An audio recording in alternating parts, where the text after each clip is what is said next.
we were asked to participate in a capital raising on a deal. We were asked to participate in capital raising on a deal this week, which we would love to do. We love to help businesses, founders in particular.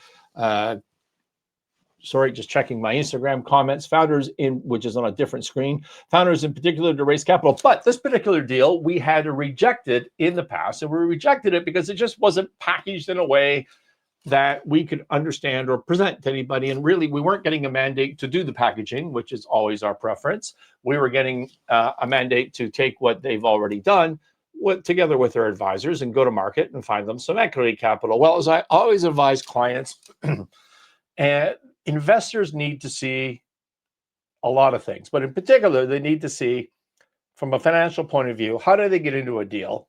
How do they get out of a deal? And what happens in between? Very easy way for entrepreneurs, business owners to understand things. How do you get into a deal? How do you get out of a deal? What happens in between? So what does that mean?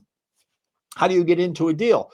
Are you offering debt or equity? If I'm your investor, your target, and you're trying to pitch to me, are you trying to borrow money from me? Are you trying to get me to participate as a shareholder?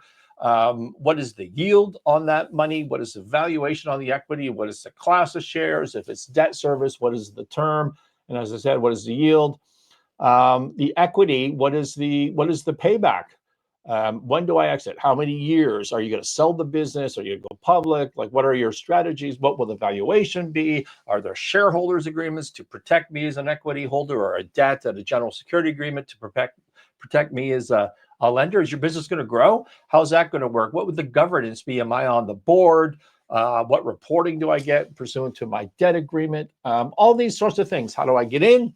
How do I get out and make my profit? How much will that be? And how do I get protected in between? And how do you grow your business? You have to address that in your pitch documents. Otherwise, why am I listening to this? Like, you can't just talk about what we say and what the kids say these days is the pain. Here's the pain that we're trying to fix, and here's the technology that we're doing it with. That's really important in your pitch, no doubt about it. But you need to do the numbers. And entrepreneurs, so many these days, I'm finding, Sinclair Range is finding, are just skipping the numbers part of the entire presentation. Why? Why are we skipping the numbers? Do they not think it's important? Do they not know how to do it? Have they just never occurred to them at all? They're not trained that way. They haven't seen coaching or videos on how to do a pitch. Like, how do you get in? How do you get out?